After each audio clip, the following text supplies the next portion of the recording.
Oke, selamat datang semuanya. Pernah kepikiran gak sih gimana caranya lampu bisa nyala mati sendiri? Nah, hari ini kita bakal bongkar tuntas rahasia di baliknya. Yuk, langsung aja kita mulai.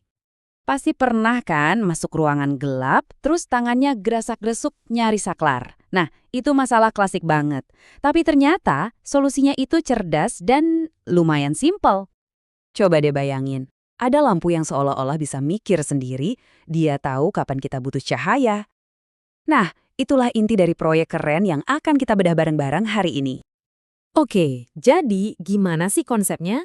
Semuanya itu, percaya atau enggak, berawal dari ide yang super simple tapi jenius banget. Pada dasarnya ya, kita itu lagi bikin saklar otomatis. Saklar ini nggak perlu kita sentuh, dia bisa merasakan sendiri kondisi terang atau gelap di sekitarnya. Nah, sistem ini punya dua kemampuan utama. Pertama, dia bisa melihat atau merasakan seberapa terang sih di sekitarnya. Dan yang kedua, kerennya, kita juga bisa atur-atur sendiri tingkat kepekaan atau sensitivitas penglihatannya itu.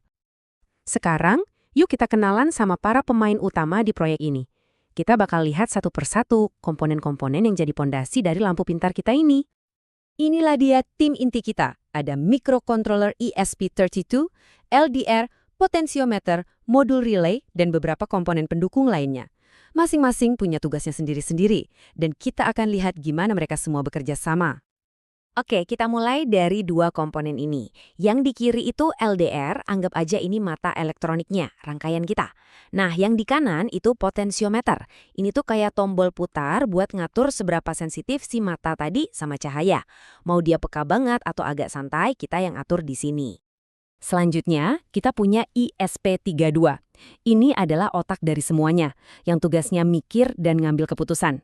Terus ada modul relay. Anggap aja ini saklar super atau saklar tugas berat.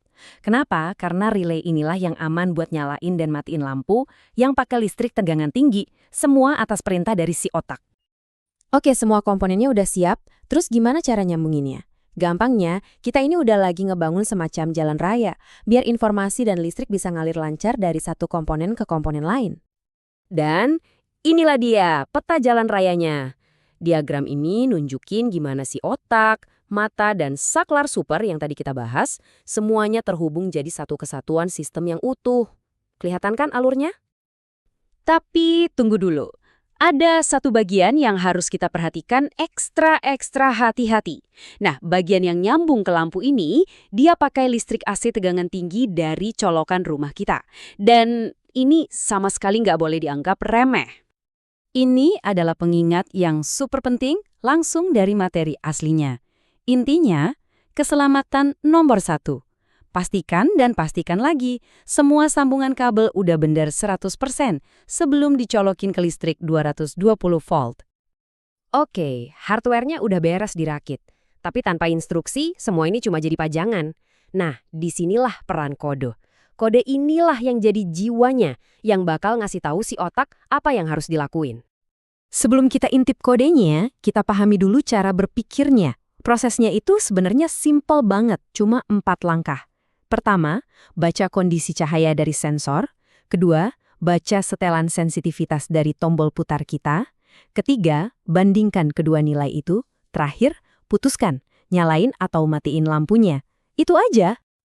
Dan inilah wujud instruksi tadi dalam bahasa yang dimengerti sama si otak, ESP32.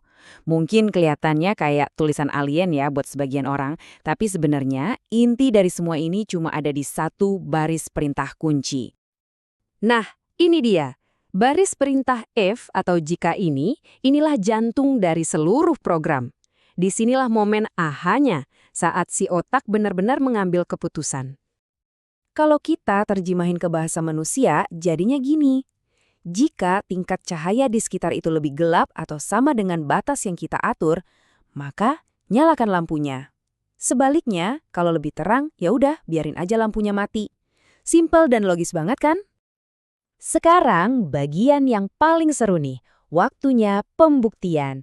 Yuk kita lihat gimana semua potongan puzzle ini, hardware dan software, akhirnya bekerja sama untuk mencapai tujuan kita. Coba perhatiin simulasinya ya. Waktu kita buat kondisinya jadi gelap, lihat deh nilai LDR-nya langsung turun drastis jadi 126. Dan klik, relaynya langsung aktif, lampunya nyala, persis seperti yang kita harapkan. Sekarang kita ubah kondisinya jadi terang benderang. Lihat nilainya, LDR langsung loncat tinggi ke 1783. Sesuai dengan logikanya, si otak ESP32 langsung ngasih perintah ke relay buat mati, dan lampunya pun padam. Sempurna.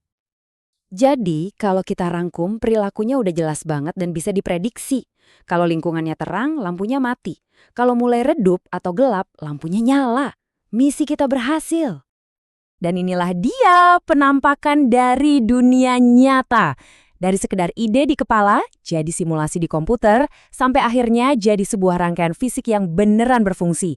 Ini bukti nyata kalau ide sesederhana apapun bisa kita wujudkan. Nah, setelah tahu cara kerjanya, jadi kepikiran kan, kalau lampu aja bisa dibikin pinter kayak gini, benda sehari-hari apalagi ya yang bisa kita kasih otak? Mungkin kipas angin otomatis, atau pintu yang nyapa kita. Atau mungkin penyiram tanaman yang tahu kapan harus bekerja? Wah, kemungkinannya jadi nggak terbatas ya.